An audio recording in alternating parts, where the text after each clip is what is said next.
Very good morning to all of you. Study IQ IAS Hindi पे आप सबका स्वागत है। कैसे हैं आप सब? एक बार मुझे फटाफट बता दीजिए कि क्या आप लोग मुझे सुन पा रहे हैं। मैं एक बार अपना नेट ऑन कर लूं भाई,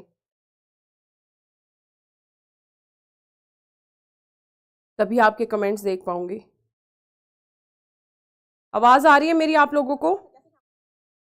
अंजलि, नईम, पूनम, महेश तोमर, एक बार सेशन को शेयर कर दीजिए फटाफट और हम अपने सेशन को शुरू कर लेते हैं। उससे पहले ये बताओ प्रैक्टिस की थी? अच्छा हाँ यार, मैं ना कल मेरी टीम छुट्टी पे थी, मतलब मैं PDF नहीं भेज पाई। आज आप लोगों को मैं इकट्ठी PDF भेज दूंगी, जितना भी मैं पढ़ा दूंगी आप लोगों को, ताकि आप लोग रिवाइज अच्छे से कर सकें। ठीक है, तो फटाफट शुरू कर लेते हैं। 1 मिनट का, मुझे 1 सेकंड का समय दे दीजिए बस। मैं थोड़ा सा सेशन को शेयर कर देती हूँ ताकि जो सुस्ता रहे हैं वो भी जगें और उनको दिखे कि क्लास शुरू हो चुकी है।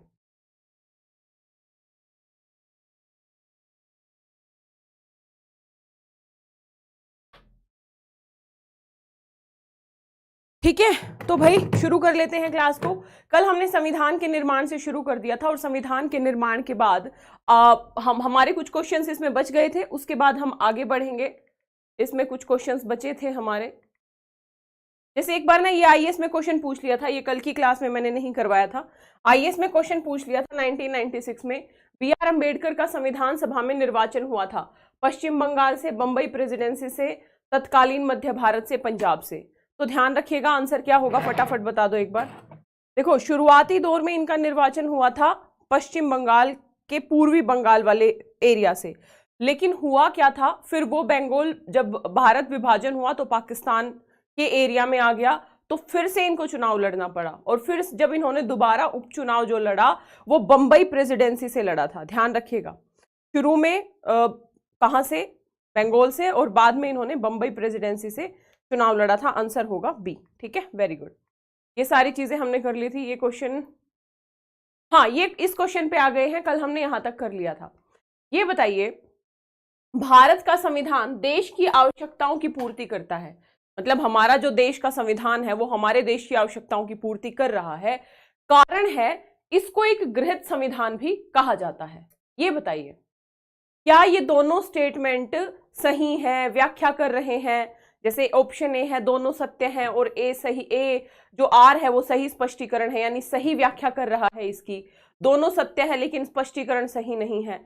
A सत्य है, R असत्य है, मतलब ऑप्शंस आपको दिख रहे होंगे। आंसर क्या होगा इसका? देखो, इस तरीके के क्वेश्चन में हमेशा इंटरलिंक ढूंढना है, क्योंकि इसलिए हमेशा इन शब्दों से खेलना है। जैसे आप देखो, पहला शब्द है, ये मैं जानबूझ के एक्सप्लेन कर रही हूं क्योंकि इस बार UPSC ने इस तरीके के क्वेश्चन पूछ लिए हैं। बच्चों को पता ही नहीं था सोल्व कैसे करते हैं इस तरीके के क्वेश्चंस को। मेरे पुराने स्टूडेंट्स को पता होगा क्योंकि उनको मैंने ये सारे प्रैक्टिस करवा रखे हैं। पहले ये क्वेश्चन पूछे जाते थे, PCS वगैरह में तो अभी भी पूछे जाते हैं, लेकिन इस बार IAS में भी पूछ लिए। तो जैसे कथन है, भारत का संविधान देश की आवश्यकताओं की पूर्ति करता है, इसलिए इसे गृहीत संविधान कहा जाता है। कहीं कोई तुक बैठ रहा है दोनों का? या फिर भारत के संविधान को एक गृहीत संविधान कहा जाता है क्योंकि ये देश की आवश्यकताओं की पूर्ति करता है।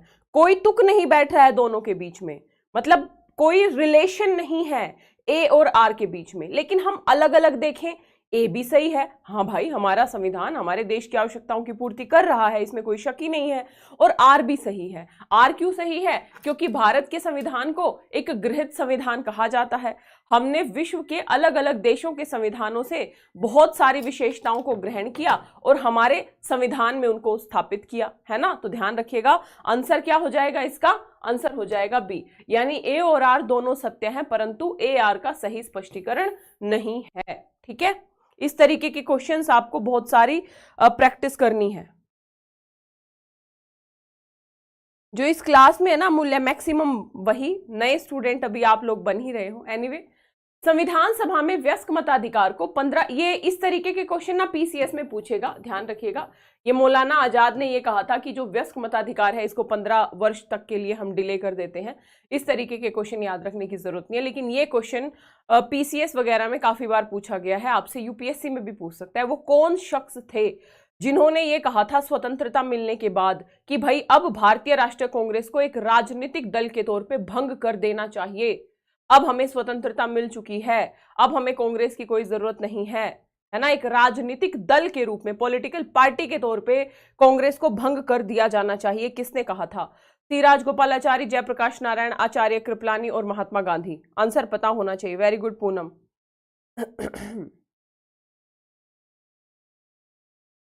मैं इस क्वेश्चन का पूछ रही हूं। Very good. नहीं अंजलि, बहुत बढ़िया।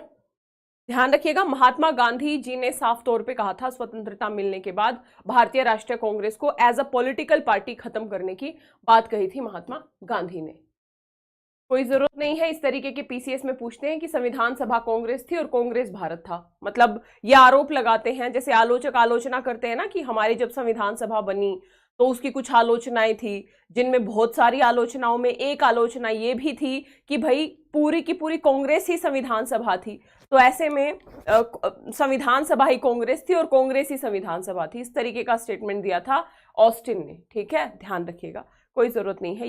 ये पता होना चाहिए भाई, क्योंकि महिलाओं की बात चल रही है, महिला आरक्षण विधेयक पारित हो चुका है, तो ऐसे में पता होना चाहिए कि भाई जब हमारा संविधान सभा थी, हमारी संविधान सभा में टोटल कितनी महिलाएं थी, तो पता होना चाहिए। मतलब मेरे ख्याल से कभी स्टेटमेंट वगैरह बने तो ये एक ठीक जोन है जहां से पूछा जाना चाहिए। 15, 13, 12, 10 कितनी महिलाएं थी? हो गया हमारा ये टॉपिक खत्म। लास्ट क्वेश्चन है इस टॉपिक का। अब हम दूसरे क्वेश्चन पे जाएंगे। ध्यान रखिएगा, हमारी संविधान सभा में कुल 15 महिलाएं थी। ठीक है, 15, टोटल 15 ही महिलाएं थी। अब देख लो कितनी बड़ी संविधान सभा, इसीलिए तो हम अभी आरक्षण विधेयक पारित कर रहे हैं। वेरी गुड, बहुत बढ़िया। अब हम आ जाते हैं, हमारा जो संविधान का निर्माण है वो टॉपिक खत्म हो गया, और उसमें मैंने आप लोगों को वो क्वेश्चन कराए जो अलग अलग पीसीएस में पूछे हैं, आईएएस में पूछे हुए हैं इस टॉपिक से रिलेटेड। ठीक है, तो यानी आपको एक रेंज पता लग गई कि अच्छा जब भी हम संविधान का निर्माण पढ़ेंगे तो हमें इस रेंज में पढ़ना है, यहां से क्वेश्चन बनते हैं। जैसे अगला क्वेश्चन यहां से बनते हैं, ये बहुत इंपॉर्टेंट सेगमेंट है समितियों से। ठीक है, तो फटाफट बताइए, निम्नलिखित में से भारतीय संविधान की संघ संविधान समिति का अध्यक्ष कौन था? संघ संविधान समिति के अध्यक्ष कौन थे? अंबेडकर जी, कृपलानी जी, नेहरू जी, कृष्णा स्वामी अय्यर जी। बताइए फटाफट, ABCD। संघ संविधान समिति, इसको मैंने याद भी करवा रखा है। देखो ध्यान रखिएगा, 7-8 बड़ी समितियां थी, बाकी छोटी छोटी समितियां थी। तो जो बड़ी समितियां थी ना, उनको जरूर याद रखना है आपको, और ये एक लिंक से याद करवाया था। देखो संघ के प्रधानमंत्री कौन बने फिर बाद में जाके? जवाहरलाल नेहरू। तो संघ संविधान समिति के अध्यक्ष कौन होंगे? तो जवाहरलाल नेहरू। तो आंसर क्या हो जाएगा? ध्यान रखिएगा, इसको आपको याद रखना है कि संघ संविधान समिति के अध्यक्ष थे जवाहरलाल नेहरू। दूसरा है, संविधान सभा की प्रांतीय संविधान समिति के अध्यक्ष किसको बनाया गया? बताइए, अंबेडकर, जवाहरलाल नेहरू, राजेंद्र प्रसाद, सरदार पटेल। प्रांतीय संविधान समिति का अध्यक्ष किसको बनाया गया था? बताइए। ABCD। Very good. Amit, Poonam, Anjali. नहीं नहीं नहीं, नेहरू नहीं होंगे पूनम, ध्यान रखिएगा। देखो मैंने इसको याद, मतलब अब याद कर लो, एक तो संघ संविधान का आपको याद रहेंगे, है ना। दूसरा, रियासतों का एकीकरण किसने किया? सरदार पटेल जी को ये उत्तरदायित्व सौंपा गया था और बखूबी उन्होंने अपने उत्तरदायित्व को निभाया।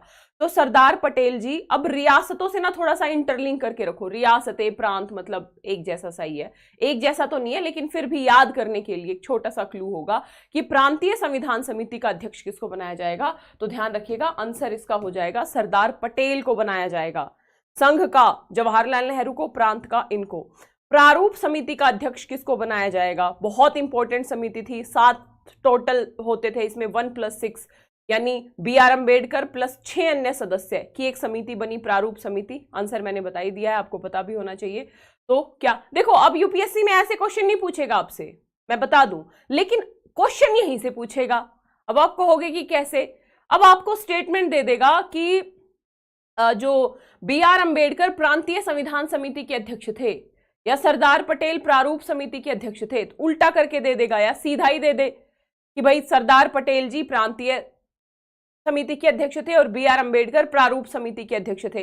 तो ये स्टेटमेंट वाइज आपको मिलेगा, यानी अब यहां पे आप 5 क्वेश्चन पढ़ोगे तो 1 क्वेश्चन यूपीएससी का मिलेगा, लेकिन मैटर तो यहीं से आएगा, है ना। ध्यान रखिएगा, आंसर क्या हो जाएगा, भीमराव अंबेडकर जी के नेतृत्व में प्रारूप समिति बनी थी। भारतीय संविधान सभा बहुत इंपॉर्टेंट है, मौलिक अधिकार और अल्पसंख्यकों हेतु एक सलाहकार समिति बनी। ध्यान रखिएगा, मौलिक अधिकार और अल्पसंख्यकों के लिए सलाहकार समिति बनी। इस समिति के अध्यक्ष कौन थे, नेहरू, सरदार पटेल, अंबेडकर, बीएन राव, पता होना चाहिए आप लोगों को। फिर इसकी आगे जाके ना 2 उप समितियां बनेंगी, मौलिक अधिकारों की अलग उप समिति बनेगी और अल्पसंख्यकों की अपनी अलग उप समिति बनेगी।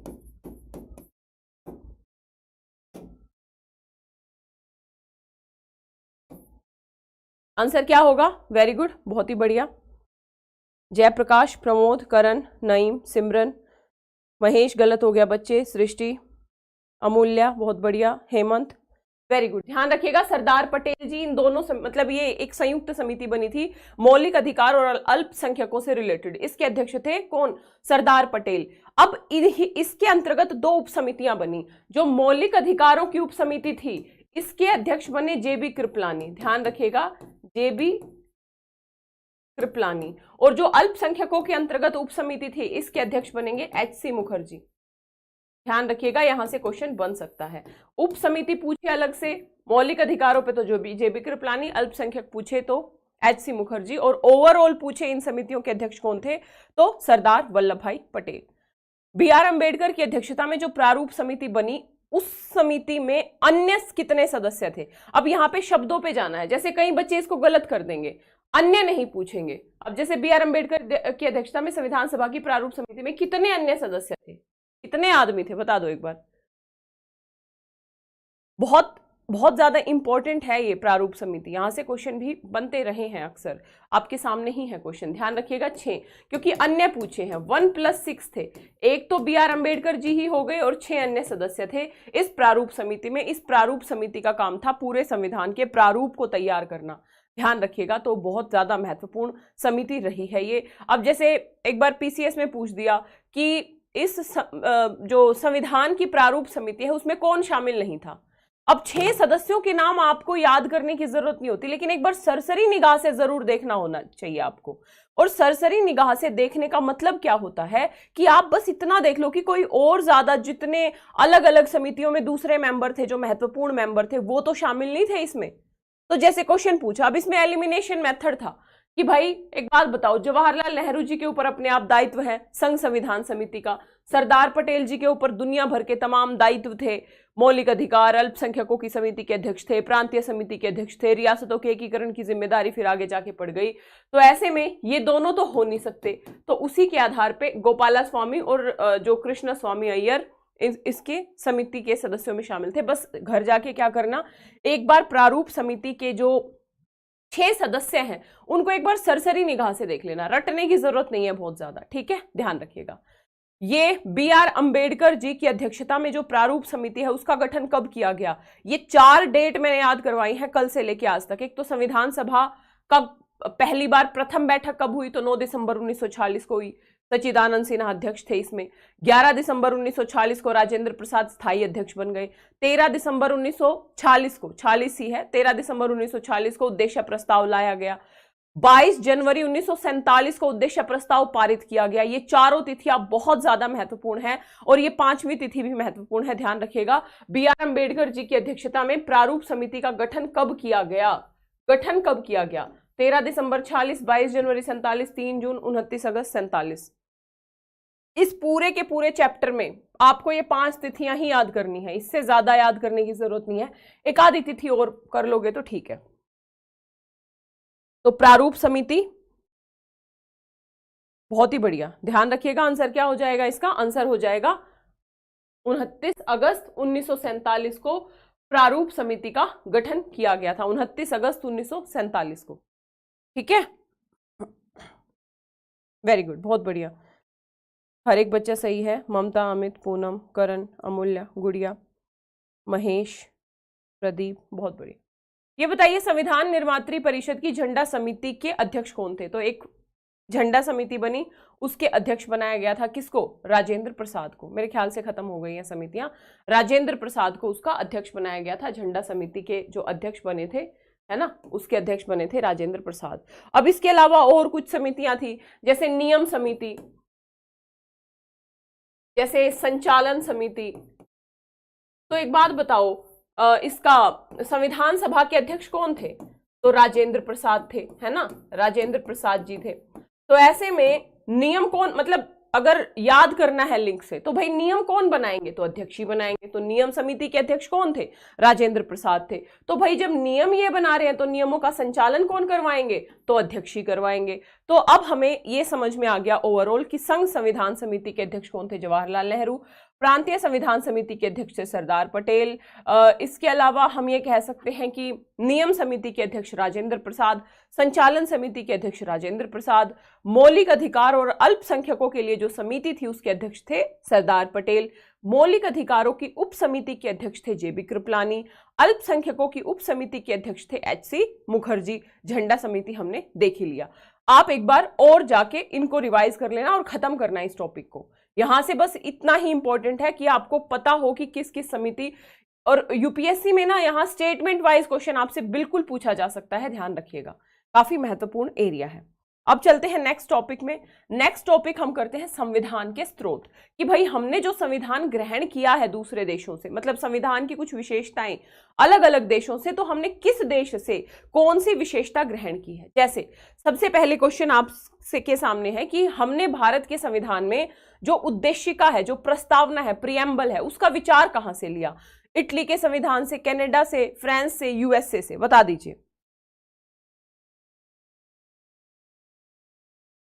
करण यार मैं बिजी थी कल बहुत ही ज्यादा, ठीक है, आप ऐसा करना आज शाम 7 बजे के आसपास कॉल करना, ठीक है, 7 बजे के आसपास। आंसर क्या हो जाएगा? आंसर हो जाएगा, वेरी गुड, बहुत ही बढ़िया, यूएसए के संविधान से, टेंशन ही नहीं लेनी है। अब यहां 2 क्वेश्चन पूछते हैं कि उद्देशिका का विचार कहां से लिया? तो संविधान से। और आपसे यदि मैं पूछूं कि प्रस्तावना की भाषा कहां से ली है हमने, प्रस्तावना की भाषा कहां से ली है, तो क्या बताओगे? कोई बच्चा बताएगा? प्रस्तावना की भाषा हमने कहां कहां से ली है भाई?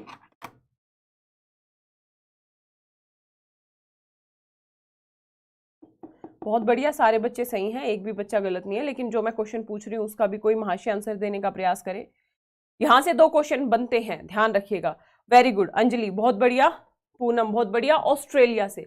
यदि हम भाषा की बात करें ना, प्रस्तावना की पर्टिकुलर भाषा कहां से ली है, तो भाषा हमने ली है ऑस्ट्रेलिया से। और प्रस्तावना का विचार हमने लिया है कहां से? प्रस्तावना का विचार हमने लिया है यूएसए से। जैसे भारतीय राजनीतिक व्यवस्था में इनमें से कौन सर्वोच्च है? हमारे पूरे जो पॉलिटिकल सिस्टम है, कौन सबसे बड़ा है, कौन सर्वोच्च है? सर्वोच्च न्यायालय सर्वोच्च है भाई, है ना, यहाँ पे भी सर्वोच्च है, यहाँ पे भी सर्वोच्च है। बता दो आंसर। संविधान सर्वोच्च है, संसद सर्वोच्च है, धर्म सर्वोच्च है। अब अक्सर बच्चे इसमें कंफ्यूज हो जाते हैं, विशेष तौर पे संसद में और संविधान में। लेकिन क्यों कंफ्यूज होते हैं? आंसर बिल्कुल क्लियर है, कौन सर्वोच्च है। वेरी गुड पूनम, विवेक, अंजलि, अमर। अरे नहीं भाई, अमर गलत। सुप्रीम कोर्ट क्यों सर्वोच्च होगा? ध्यान से सुनो, हमारे पॉलिटिकल सिस्टम में कॉन्स्टिट्यूशन सर्वोच्च है, संविधान सर्वोच्च है। अगर सुप्रीम कोर्ट है और एक साइड संसद है, तो इन दोनों को भी इस संविधान के अंडर में रह के ही तो काम करना पड़ता है। संसद भी संविधान से ऊपर नहीं जा सकती। जैसे ही संसद संविधान से ऊपर जाएगी, सुप्रीम कोर्ट रोक देगा कि भाई संविधान के अनुसार काम करो। और सुप्रीम कोर्ट तो स्वयं संविधान का क्या है, संरक्षण करता है। तो ऐसे में सुप्रीम कोर्ट भी संविधान से ऊपर जाके कुछ नहीं कर सकता। तो इसलिए सुप्रीम कोर्ट और संसद भी संविधान के ही अंतर्गत आते हैं। यानी हम हमारे पॉलिटिकल सिस्टम की बात करें तो हमारे पॉलिटिकल सिस्टम में संविधान सर्वोच्च है। अब यदि मैं कंपैरिजन करके बताऊं आप लोगों को, यूके, इंग्लैंड, हमने संसदीय शासन प्रणाली इंग्लैंड से ली, लेकिन इंग्लैंड में संसद की सर्वोच्चता का नियम है। भारत में संसद की सर्वोच्चता का नियम नहीं है, है ना। वहां पे संसद सर्वोच्च है, वहां पे संविधान सर्वोच्च नहीं है।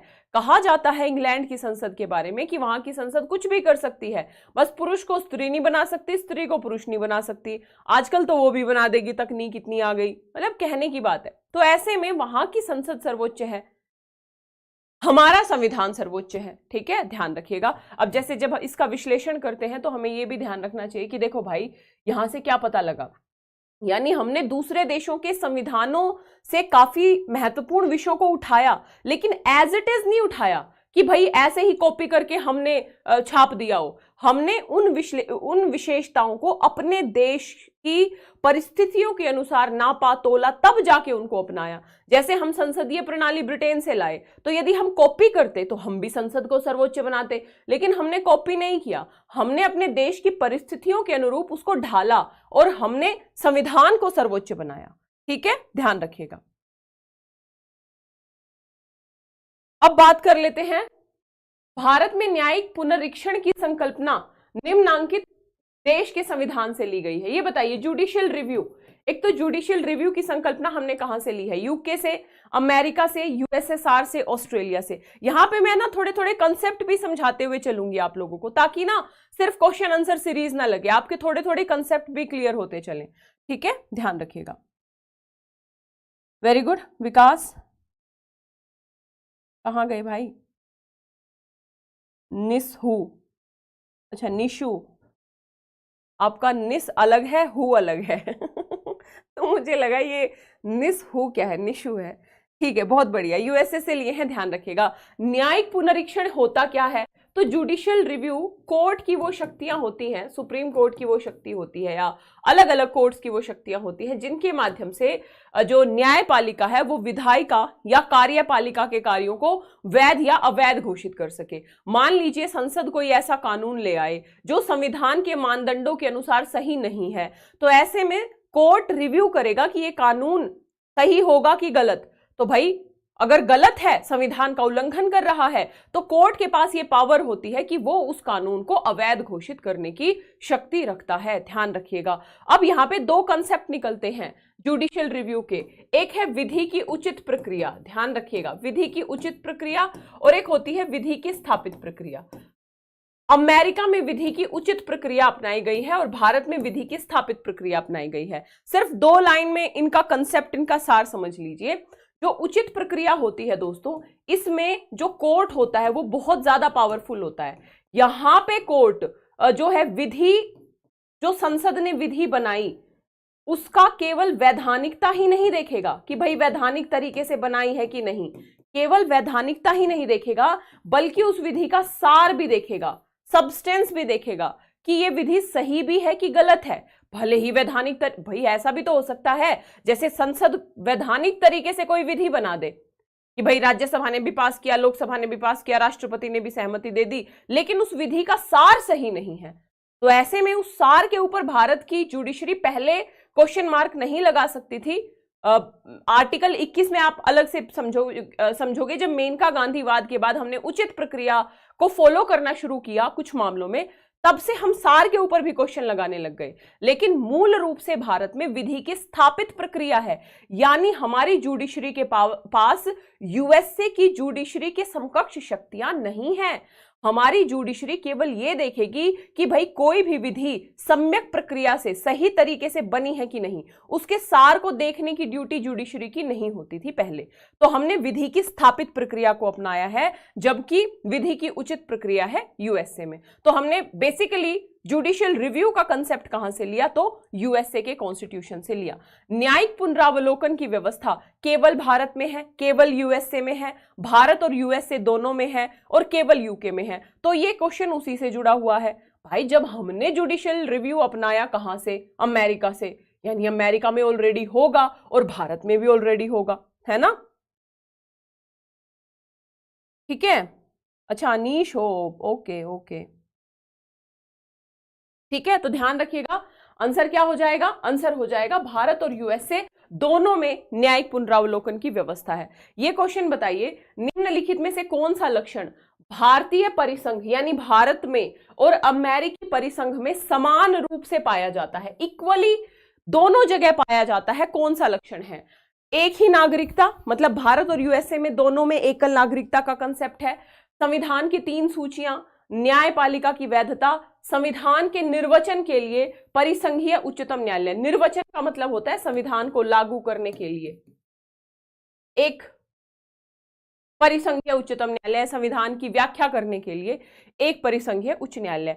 इन दोनों में निर्वचन बताया ना बच्चे, निर्वचन का मतलब होता है लागू करना, या फिर हम कहें कि व्याख्या करने के लिए एक संघीय उच्चतम न्यायालय यूएसए में भी है और संघीय उच्चतम न्यायालय हमारे यहाँ पे भी है। इन चारों में से कौन सा एक ऐसा लक्षण है जो दोनों जगह पाया जाता है? बहुत ही बढ़िया, हेमंत, जयप्रकाश, शिवा, इब्रार, निशु, पूनम, आनंद, अमर। अमर गलत हो गया, कोई बात नहीं। देखो, एक ही नागरिकता गलत हो गया, क्यों? क्योंकि यूएसए में दोहरी नागरिकता है और इंडिया में, भारत लिखो भाई, भारत भारत में क्या है? एकल नागरिकता है। संविधान की 3 सूचियां, अब वहां पे क्या है? अवशिष्ट शक्तियां किसके पास है? अवशिष्ट शक्तियां यूएसए में केंद्र के पास है, ध्यान रखिएगा, सॉरी राज्यों के पास है, मैं उल्टा लिख गई, राज्यों के पास है। और भारत में अवशिष्ट शक्तियां किसके पास है? केंद्र के पास है। यानी सूचियों के आधार पे भी हम अमेरिका से थोड़े से अलग हैं। न्यायपालिका की ये वैधता नहीं थी, न्यायपालिका की द्वैधता आएगा भाई, न्यायपालिका की द्वैधता। यानी अमेरिका में क्या है? दोहरी, मतलब एक तरीके से द्वैध न्यायपालिका है। वहां पे राज्यों की अलग न्यायपालिका है और केंद्र की अलग न्यायपालिका है। जबकि भारत में क्या है? भारत में एकीकृत न्यायपालिका है। यहां पे कई सारे बच्चों के कान खड़े हो गए होंगे, उनको लगेगा ये क्या बता रही हैं मैम, हमारे देश में भी तो द्वैध न्यायपालिका है ना, एक हाई कोर्ट है, एक सुप्रीम कोर्ट है। तो ऐसा है, ध्यान रखिएगा, ये सिस्टम आपको जो दिख रहा है ना, district court, high court, supreme court, ये कोई दोहरी प्रणाली नहीं है, ये एकीकृत प्रणाली है। ध्यान रखिएगा, डिस्ट्रिक्ट कोर्ट के अगेंस्ट हम हाई कोर्ट जाएंगे, हाई कोर्ट के अगेंस्ट हम सुप्रीम कोर्ट जाएंगे। हमारे देश के जो हाई कोर्ट्स हैं, इनको पावर होती है केंद्र के मामलों को भी सुनने की। आईएएस 2017 का क्वेश्चन है, यहां से हाई कोर्ट्स को ये पावर है कि वो केंद्र के मामलों को भी सुने, सुप्रीम कोर्ट को ये पावर है कि वो राज्यों के मामलों को भी सुने। जबकि यूएसए में बिल्कुल डिफरेंशिएशन है इन दोनों मामलों में। राज्यों के मामलों को वहां की कोर्ट सुनेंगी, केंद्र के मामलों को संघीय कोर्ट सुनेगी। तो वहां पे दोहरा सिस्टम है न्यायपालिका का। हमारे देश में कई बच्चों को लग सकता है हाई कोर्ट, सुप्रीम कोर्ट वगैरह, लेकिन ये दोहरी न्यायपालिका की व्यवस्था नहीं है, बल्कि हमारे देश में इकहरी न्यायपालिका की व्यवस्था है। ध्यान रखिएगा, ठीक है? तो ये भी गलत हो गया। आंसर हो जाएगा, दोनों में समान रूप से क्या पाया जाता है? संविधान की व्याख्या करने के लिए एक संघीय उच्चतम न्यायालय भारत में भी है और यूएसए में भी है। ठीक है, वेरी गुड। भारत की संघात्मक व्यवस्था किस देश से ली गई है? अब जैसे ऐसे नहीं पूछेगा आपसे, आपसे पूछ देगा भारत की संघात्मक व्यवस्था हमने अमेरिका के संविधान से ली है, तो कई बच्चे जोश में आके कर देंगे सही, उन्हें लगेगा अमेरिका में भी तो संघात्मक व्यवस्था है, भारत में भी संघात्मक व्यवस्था इसलिए ली होगी। इसलिए क्वेश्चन ये इंपॉर्टेंट है आप लोगों के लिए। तो आंसर बता दो, उसके बाद मैं बताऊंगी। वैसे मैंने हिंट दे दिया है।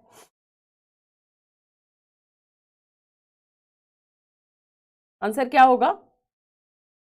वेरी गुड, विकास, आनंद, पूनम, जयप्रकाश, अंजलि। अच्छा बच्चा हाजिर हो चुका है भाई, है पूर्णिमा, अमूल्या, बहुत बढ़िया। ध्यान रखिएगा, प्रीति, बहुत बढ़िया। कनाडा से हमने संघात्मक व्यवस्था ली है। इसके डिफरेंस को भी देखो जो संघात्मक व्यवस्था होती है ना, इस संघात्मक व्यवस्था के बेसिकली 3-4 लक्षण होते हैं। सबसे पहला लक्षण होता है शक्तियों का विभाजन मिलेगा, है ना? किसके बीच में? शक्तियों का विभाजन होगा संघात्मक व्यवस्था का लक्षण, यानी डिवीजन ऑफ पावर होगी केंद्र और राज्यों के बीच में। और इसी आधार पे देखा जाएगा कैसा संघ है। जैसे यदि हम यूएसए के संघ की बात करें, यूएसए में भी संघ है, संघात्मक व्यवस्था है, लेकिन यहां की संघात्मक व्यवस्था बिल्कुल आदर्श संघात्मक व्यवस्था है। यानी यहां पे सेंटर और स्टेट में लगभग समान शक्तियां हैं, कुछ विशेष शक्तियां भले ही इसको हैं, लेकिन पैरेलल हम देखते हैं। कनाडा के संविधान में ऐसा नहीं है, भारत के संविधान में ऐसा नहीं है। अब जैसे भारत की ही बात ले लो, भारत का संविधान है, हमने भी संघात्मक व्यवस्था अपनाई है, लेकिन हमने कैसे संघात्मक व्यवस्था अपनाई है? हमने आइडल संघात्मक व्यवस्था नहीं अपनाई, बल्कि हमने मजबूत केंद्र के साथ मजबूत केंद्र के साथ संघात्मक व्यवस्था, यानी हमारे देश में संघात्मक व्यवस्था तो है लेकिन हमारा जो केंद्र है वो ज्यादा मजबूत है बहुत सारे मामलों में। जैसे अवशिष्ट शक्तियां भारत में केंद्र को है, वहां पे राज्यों को है। जैसे केंद्र के पास भारत में बहुत सारी पावर है, जैसे किसी भी क्षेत्र के सीमा, नाम इत्यादि में परिवर्तन केंद्र बिना राज्य की सहमति से कर सकता है। अमेरिका में ऐसा नहीं हो सकता, वहां पे राज्यों की सहमति जरूरी होती है यदि सेंटर को ऐसा कुछ करना हो। हमारे देश में आपातकाल की व्यवस्था है, हमारे देश में राज्यपाल के पद की व्यवस्था है कि भाई राष्ट्रपति राज्यों के प्रमुख को चुनते हैं। तो ऐसी बहुत सारी विशेषताएं हैं जिनके माध्यम से हमें पता चलता है कि हमारा जो फेडरल सिस्टम है उसमें सेंटर मजबूत है, जबकि यूएसए का फेडरल सिस्टम एक आइडल फेडरल सिस्टम माना जाता है। तो हमने अपना फेडरल सिस्टम कहां से लिया? ध्यान रखिएगा, कनाडा से लिया। इस क्वेश्चन को हमेशा ध्यान रखना, बच्चे बहुत कंफ्यूज होते हैं, उनको लगता है अमेरिका से लिया होगा, तो कनाडा से लिया है। भारतीय संघवाद किस देश की पद्धति पर आधारित है? अब ये क्वेश्चन मैं कराऊंगी नहीं कनाडा से, ये हटाती मैं इसलिए नहीं हूं दोस्तों, ये पीसीएस के क्वेश्चन है ताकि आपको पता रहे कि एक क्वेश्चन कितनी बार रिपीट किया जाता है अलग अलग तरीके से और फिर भी आप गलत करके आते हो। एनीवे, भारत के संविधान में राज्यों का संघ की संकल्पना कहां से ली गई है? मतलब राज्यों का संघ, union of states, union of states की जो परिकल्पना है वो कहां से ली है? America, Australia, British north America, Switzerland. ध्यान रखिएगा ये जो ब्रिटिश नॉर्थ अमेरिका है ना, ये कनाडा ही है। तो अब आप आंसर बता दोगे, लैंग्वेज चेंज कर दी बस थोड़ी सी। आंसर क्या होगा? ब्रिटिश नॉर्थ अमेरिका का मतलब है कनाडा, तो कनाडा से ही लिया है हमने। देखो यूनियन ऑफ स्टेट्स, इसके दो अर्थ निकलते हैं, ध्यान से थोड़े थोड़े कंसेप्ट भी बिल्डअप करते चलिएगा, ऐसा ना लगे कि हम केवल क्वेश्चन आंसर करा रहे हैं, वो आपको कहीं पे भी मिल जाएंगे। एनीवे, यूनियन ऑफ स्टेट्स के दो अर्थ होते हैं बच्चे। पहला अर्थ होता है कि भारत जो बना है ना, भारत देश जो बना है ना, ये राज्यों की सहमति का परिणाम नहीं है। पहला आधार यही होता है कि राज्यों की सहमति का परिणाम नहीं है। दूसरा, यूनियन ऑफ स्टेट्स का अर्थ होता है कि भारत में राज्यों को संघ से अलग होने का अधिकार नहीं है। राज्य सपना भी नहीं देख सकते संघ से अलग होने का। ये दो अर्थ लिए जाते हैं यूनियन ऑफ स्टेट्स के। एक बार आईएएस में सीधा पूछ लिया था, यूनियन ऑफ स्टेट्स से क्या अभिप्राय है? तो दो ही अभिप्राय हैं। एक तो भारत जो बना वो राज्यों की सहमति से नहीं बना। जैसे यूएसए में देखो, यूएसए जो बना वो राज्यों की सहमति से बना, भाई राज्यों ने मिलकर एक संघ बना लिया और इसलिए राज्यों ने अपने पास भी ठीक ठाक शक्तियां रखी, जबकि भारत में ऐसा नहीं है। दूसरा, जब राज्यों की सहमति से भारत बना ही नहीं तो भारत से अलग होने का राज्यों को कतई अधिकार नहीं होगा। ठीक है, ध्यान रखिएगा। अगला क्वेश्चन है भारतीय संसदीय प्रणाली। बहुत अच्छा क्वेश्चन है, ध्यान से देखिएगा। भारतीय संसदीय प्रणाली ब्रिटिश संसदीय प्रणाली से इन बातों में भिन्न है, यानी इन बातों में अलग है। जैसे वास्तविक और नाममात्र दोनों प्रकार, मतलब भारत में क्या क्या, मतलब कहां कहां भिन्नता है। वास्तविक और नाममात्र की जो कार्यपालिका है उनमें, सामूहिक उत्तरदायित्व का नियम में, द्विसदनीय विधायिका एक में है एक में नहीं है, न्यायिक पुनरावलोकन का सिद्धांत। यानी इन चार ऑप्शन में ऐसा कौन सा आधार है जिसमें हम अंतर देखते हैं भारत के पार्लियामेंट्री सिस्टम और इंग्लैंड के पार्लियामेंट्री सिस्टम में? नहीं यश प्रताप, ध्यान से सोचो, ध्यान से सोचो। कहाँ गए? वेरी गुड पूनम, खरे, करण, अंजलि, जयप्रकाश, अनु, ध्यान से सोचो, विवेक, हेमंत, दीपक, सृष्टि, सिमरन, बहुत ही बढ़िया, अपर्णा, प्रिया, बहुत बढ़िया यार। एक बात बताइए, न्यायिक पुनरावलोकन मैंने कहा ना, इंग्लैंड में नहीं है न्यायिक पुनरावलोकन, वहां न्यायपालिका की कोई कठोर अवधारणा ही नहीं है, तो वहां पे जुडिशियल रिव्यू का कंसेप्ट नहीं है। लेकिन भारत में जुडिशियल रिव्यू का कंसेप्ट है जो हमने लिया है अमेरिका से, है ना। तो ध्यान रखिएगा, केवल इस मामले में हम अलग हैं इंग्लैंड से। बाकी अब इन तीनों को देख लो भाई। वास्तविक और नाममात्र, तो भारत में भी वास्तविक कौन है? पीएम है। इंग्लैंड में भी वास्तविक कौन है? पीएम है। भारत में नाममात्र कौन है? राष्ट्रपति है। वहां पे नाममात्र कौन है? वहां के राजा या रानी है। सामूहिक उत्तरदायित्व का सिद्धांत भारत में भी है, कलेक्टिव रिस्पॉन्सिबिलिटी। आर्टिकल 75(3) क्या कहता है? आर्टिकल 75(3) कहता है कार्यपालिका लोकसभा के प्रति सामूहिक तौर पे उत्तरदायी होगी, है ना, रिस्पॉन्सिबल होगी। तो सामूहिक उत्तरदायित्व का सिद्धांत संसदीय प्रणाली का आधार होता है।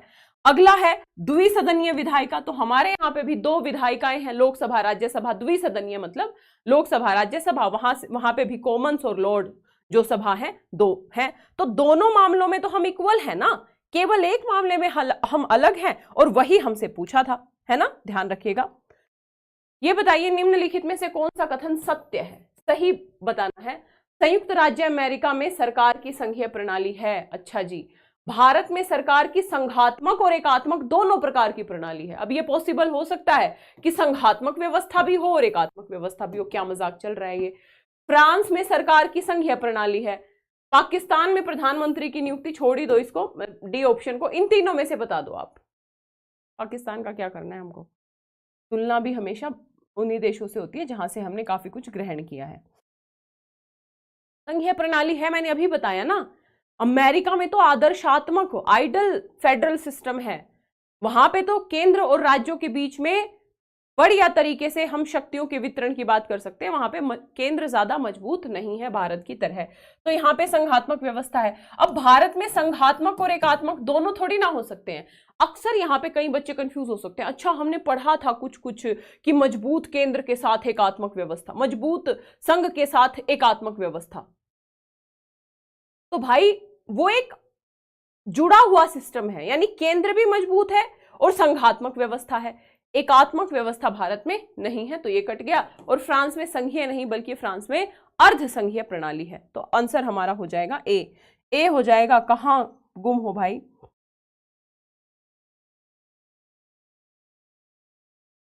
ठीक है, हासिम बोल रहे हैं मैम एनसीईआरटी बैच में सोसाइटी की क्लास। यार सोसाइटी की क्लास कल से शुरू होंगी आप लोगों की, कल फर्स्ट क्लास होगी उसकी। ठीक है, कुछ टेक्निकल रीजंस है तो कल से फर्स्ट क्लास शुरू हो जाएगी। ये बताइए समवर्ती सूची हमने किस देश से ली है, बता दो फटाफट। सोवियत संघ, ऑस्ट्रेलिया, इटली, कनाडा। अब दे देगा हमने जो है आयरलैंड से समवर्ती सूची ली है, तो गलत हो जाएगा ना भाई। स्टेटमेंट वाइज अब क्वेश्चन बनेंगे, बट उसके लिए आपका ये बेसिक फंडे क्लियर होने चाहिए। समवर्ती सूची, संघ सूची, राज्य सूची, समवर्ती सूची, बताइए कहां से ली है। बहुत बढ़िया, ध्यान रखिएगा ऑस्ट्रेलिया से। अब यदि मैं इस समवर्ती सूची की बात करूं तो समवर्ती सूची पे कानून बनाने का अधिकार किसको है, तो केंद्र को भी है, राज्य को भी है। ये भी कानून बना सकता है, ये भी कानून बना सकता है। मान लो किसी एक कानून पे विवाद हो जाए तो किसका कानून मान्य होगा, तो केंद्र का कानून मान्य होगा, है ना, ध्यान रखिएगा। हालांकि एक इसका अपवाद भी है कि यदि राज्य ने कानून बनाने से पहले राष्ट्रपति की सहमति ले रखी थी, राष्ट्रपति की सहमति ले रखी थी और उसके बाद कानून बनाया था राष्ट्रपति की सहमति के बाद, तो ऐसे में यदि इस कानून के ऊपर और केंद्र के किसी कानून के ऊपर विवाद हो जाए तो ऐसी अपवाद में फिर राज्य का कानून मान्य होगा। ये एक अपवाद है। ये समवर्ती सूची की 3-4 बातें होती हैं जो आप हमेशा पढ़ते हो, है ना, ध्यान रखिएगा। ठीक है, भारत के संविधान निर्माताओं ने 7वीं अनुसूची में वर्णित समवर्ती सूची की अवधारणा को कहां से लिया है। अब मैं आपसे नहीं पूछूंगी, बस दिखा रही हूं कि ये क्वेश्चन कितनी बार पूछा गया है। तो ऑस्ट्रेलिया से हमने समवर्ती सूची की अवधारणा कहां से ली है, हमने ऑस्ट्रेलिया के संविधान से ली है। भारत के संविधान में राज्य के नीति निदेशक तत्व यानी जो हमारे डीपीएसपी हैं, इनकी अवधारणा हमने कहां से ली है, तो फ्रांस, आयरलैंड, जापान और यूएसएसआर। याद रखिएगा, अक्सर बच्चे समवर्ती सूची और क्या नाम है डीपीएसपी में कंफ्यूज हो जाते हैं, मतलब ऑस्ट्रेलिया और आयरलैंड में कंफ्यूज हो जाते हैं, तो दोनों का डिफरेंस याद रखिएगा।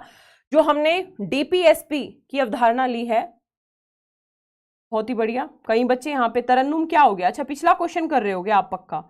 यूपीएससी मोटिवेशनल, आनंद, जयप्रकाश, त्रिशा, हेमंत, टारगेट, अच्छा बच्चा, इब्रार, बहुत ही बढ़िया, ध्यान रखिएगा। आयरलैंड से लिए हैं डीपीएसपी, भाग 4 संविधान के अनुच्छेद 36 से लेके 51 तक हमारे जो कल्याणकारी स्वरूप है शासन का उसकी बात करते हैं ना, ध्यान रखिएगा। तो डीपीएसपी की अवधारणा कहां से ली है, आयरलैंड से ली है, आयरलैंड से ली है। ये बताइए राज्यसभा के गठन में प्रतिभा, अनुभव और सेवा को प्रतिनिधित्व देने, यानी जो हम नामित करते हैं ना राज्यसभा में 12 मेंबर को, साहित्य, विज्ञान, कला, समाज सेवा में, तो ये 12 मेंबर को नामित करने का कंसेप्ट कहां से लिया हमने, आयरलैंड से, कनाडा से, यूएसए से, ऑस्ट्रेलिया से, बता दो एक बार। अच्छा क्वेश्चन है।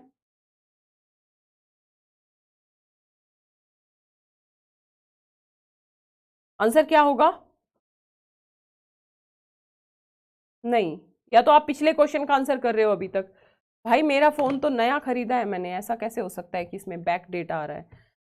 आयरलैंड से, वेरी गुड। याद रखना इस कंसेप्ट को, ये जो 12 सदस्यों को नामित करने का, नामित यानी मनोनीत करने का जो कंसेप्ट है, उनकी प्रतिभा के आधार पे साहित्य, विज्ञान, कला, समाज सेवा इत्यादि के क्षेत्र में जिसने बेहतर किया है उसको 12 सदस्यों को नामित करने का कंसेप्ट है। ये कंसेप्ट भी हमने आयरलैंड के संविधान से ही लिया है।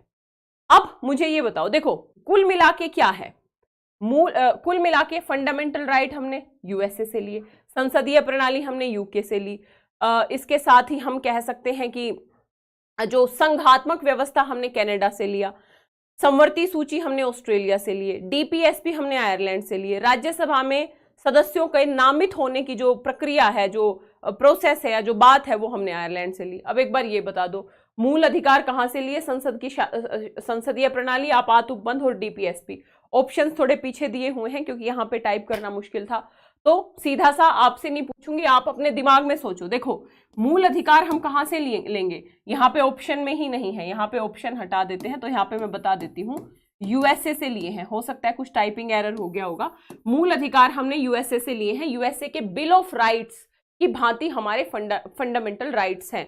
ध्यान रखिएगा, संसद जो शासन की संसदीय प्रणाली, ये हमने कहां से ली है? तो ये हमने यूके से ली है। आपात उपबंधों के दौरान लोगों के फंडामेंटल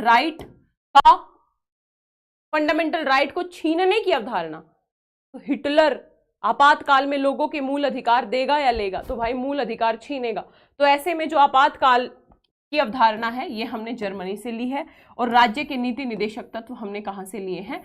आयरलैंड से लिए हैं। तो इसका ऑप्शन बना दो यहाँ पे यूएसए, ठीक है? तो याद रखिएगा, जैसे ये करो आप, क्योंकि इसके ऑप्शंस नीचे ही दिए हुए हैं। फटाफट बताओ, मौलिक अधिकार, डीपीएसपी, मंत्रिमंडलीय सरकार, केंद्र राज्य संबंध। ध्यान रखना, मंत्रिमंडलीय सरकार का मतलब ही होता है, मंत्रिमंडलीय सरकार को संसदीय शासन प्रणाली और कैबिनेट सिस्टम एक ही बात है, इसमें कंफ्यूज नहीं होना बिल्कुल भी।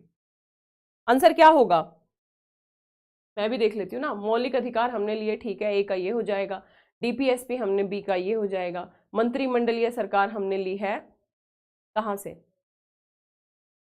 ठीक है, उसके बाद केंद्र राज्य संबंध हमने कहां से लिए हैं? ऑप्शन क्या होगा इसका? थोड़ा सा दिमाग लगा दो, वैसे तो सबको पता है। नहीं नहीं, ए नहीं होगा भाई, ए नहीं होगा। थोड़ा सा कंफ्यूज ही आ गए आप, कंफ्यूज ही आ गए। देखो बिल्कुल सिंपल सा, इसका आंसर डी हो जाएगा। क्यों? मौलिक अधिकार हमने कहां से लिए? तो अमेरिकी संविधान से लिए, ठीक है, अमेरिकी संविधान से लिए।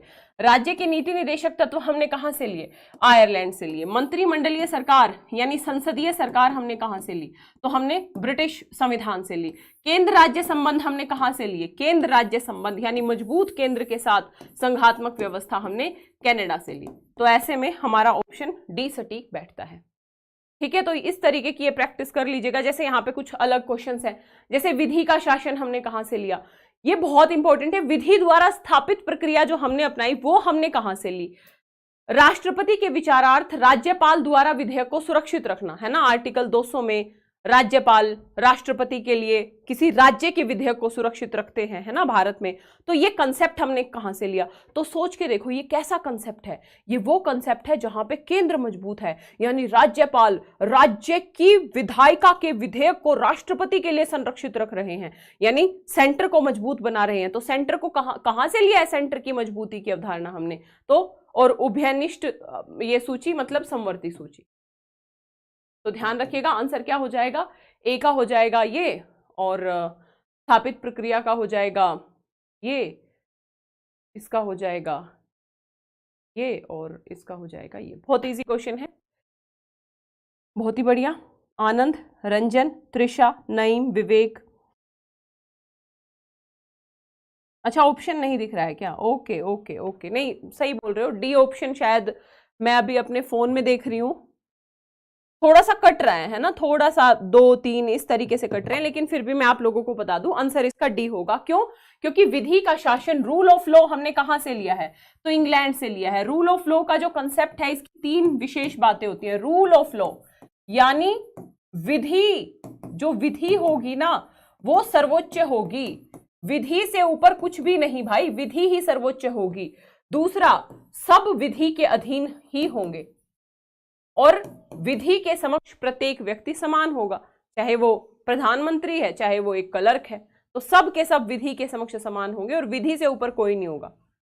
अंबानी किसी को निपटा दे या एक रिक्शा वाला किसी को निपटा दे तो दोनों के क्रिमिनल जो सजा है, आपराधिक मामलों में जो सजा है वो समान होगी, है ना, ध्यान रखिएगा। इसके साथ ही विधि द्वारा स्थापित प्रक्रिया, ये बहुत इंपॉर्टेंट है क्योंकि अक्सर बच्चों को ये लगता है कि भाई हमने न्यायिक पुनरावलोकन कहां से लिया, जुडिशियल रिव्यू का कंसेप्ट हमने कहां से लिया, तो अमेरिका से लिया। लेकिन मैंने आपको एक डिफरेंस बताया था कि अमेरिका में विधि की उचित प्रक्रिया है, लेकिन भारत ने विधि की स्थापित प्रक्रिया अपनाई, तो हमने अमेरिका से उचित प्रक्रिया नहीं ली, हमने स्थापित प्रक्रिया अपनाई। तो ये स्थापित प्रक्रिया कहां से ली हमने, तो जापान से ली है, ध्यान रखिएगा, जापान से ली है। और राष्ट्रपति के विचारार्थ किसी विधेयक को रखना हम आर्टिकल 200 के तहत रखते हैं, यानी मजबूत केंद्र का ही लक्षण है, तो कनाडा से लिया है। और समवर्ती सूची आपको पता ही है, ऑस्ट्रेलिया से। मौलिक कर्तव्यों का विचार हमने कहां से लिया है, ये बता दीजिए। फंडामेंटल ड्यूटीज का विचार हमने कहां से लिया है, अमेरिका, ब्रिटिश संविधान, रूस के संविधान, फ्रांस के संविधान। तो ध्यान रखिएगा, चाहे ड्यूटीज की बात हो, चाहे जस्टिस की बात हो, न्याय की संकल्पना या कर्तव्यों की संकल्पना, ये सब हम कहां से लेंगे, ये सब हम लेंगे यूएसएसआर के संविधान से। और इसको याद रखने का सिंपल सा तरीका है, यूएसएसआर साम्यवादी देश, तो साम्यवादी देश लोगों के कर्तव्यों पे भी बल देता है अधिकारों के साथ साथ, और साथ ही साम्यवादी देश न्याय की संकल्पना को मजबूती से लागू करने का प्रयास करता है, क्योंकि साम्यवाद की अवधारणा या समाजवाद की अवधारणा ही न्याय से डायरेक्टली अटैच्ड होती है, डायरेक्टली जुड़ी हुई होती है। तो न्याय और जो कर्तव्य हैं वो हमने यूएसएसआर के संविधान से लिए हैं। ये क्वेश्चन करो भाई, भारत का संविधान सबसे अधिक लंबा हो गया है। अच्छा जी, मौलिक अधिकारों का अध्याय अमेरिकी संविधान मॉडल से लिया गया है, बता दो क्या होगा। दोनों सही है, सही व्याख्या है, सही व्याख्या नहीं है, बता दो। मैं यहां पे कुछ नहीं बोलूंगी, मैं सिर्फ, आप हट जाती हूं, मैं सिर्फ ये देखना चाहती हूं कि आप इस तरीके के क्वेश्चन में क्योंकि इसलिए का लिंक लगा पाते हो क्या। मैंने आपको बताया ना कि इस तरीके के क्वेश्चन की हम बहुत ज्यादा प्रैक्टिस करेंगे इस पूरे 5-6 महीने के प्रक्रम में। आपके पीटी से पहले मेरा ये प्रयास है कि मैं IAS, CDS, CAPF, IAS optional, ठीक है, इसके साथ सारे पीसीएस के क्वेश्चंस, ताकि पीसीएस का एक भी पीटी ना छूटे, पॉलिटी का क्वेश्चन गलत ना हो कहीं से भी। और उसके बाद हम लक्ष्मीकांत के क्वेश्चन भी करेंगे, ध्यान रखिएगा। आंसर क्या होगा इसका, ए गलत है, बी ना ना ना, वेरी गुड। कौन है भाई, तरुन्नम, पंकज, नईम, यश, अच्छा बच्चा, दिव्या, अंजलि, बहुत ही बढ़िया, बहुत ही बढ़िया। यहाँ पे काफी सारे क्वेश्चन इधर उधर आ रहे हैं। अब देखते हैं, हम चलो मिलके लॉजिक लगाते हैं।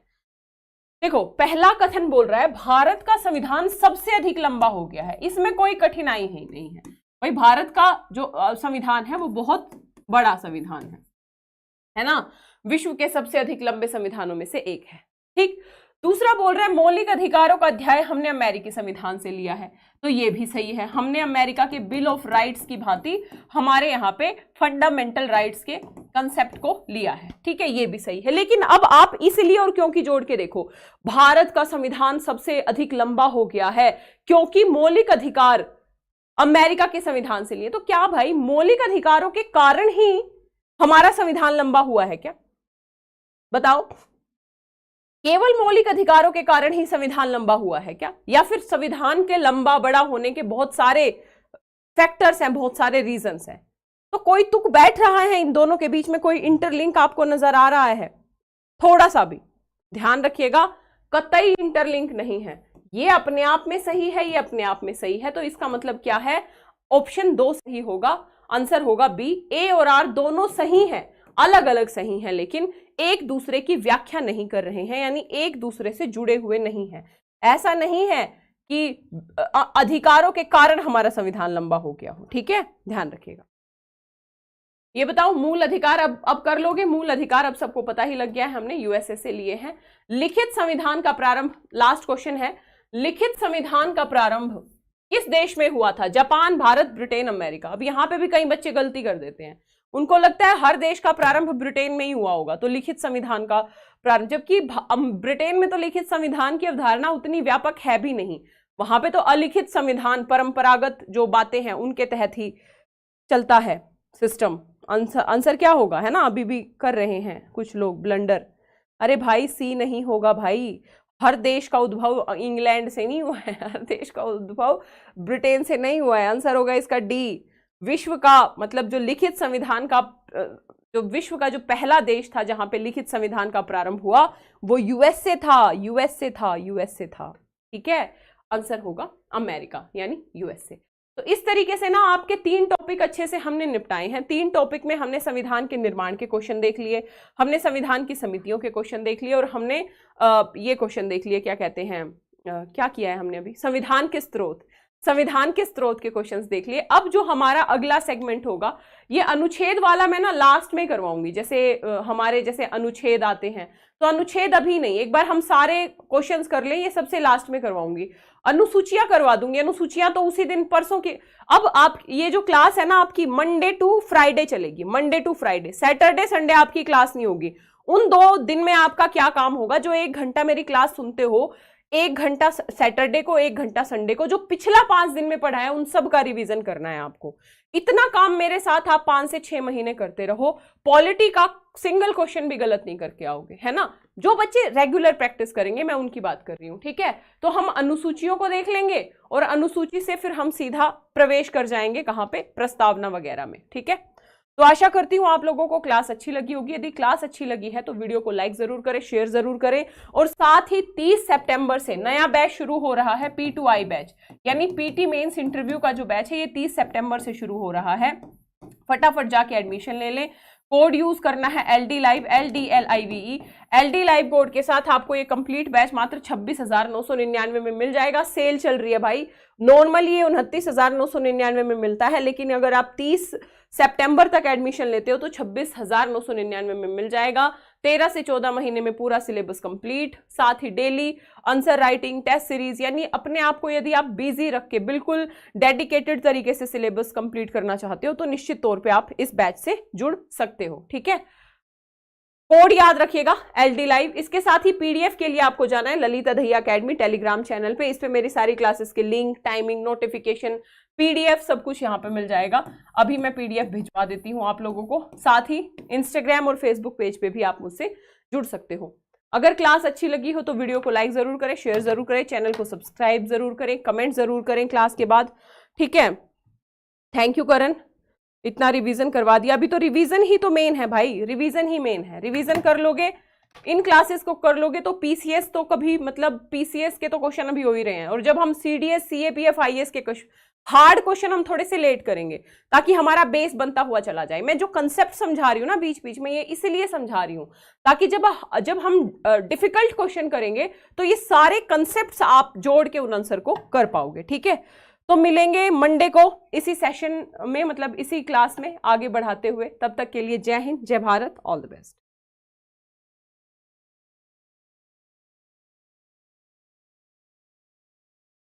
कहाँ गए, कहाँ गए।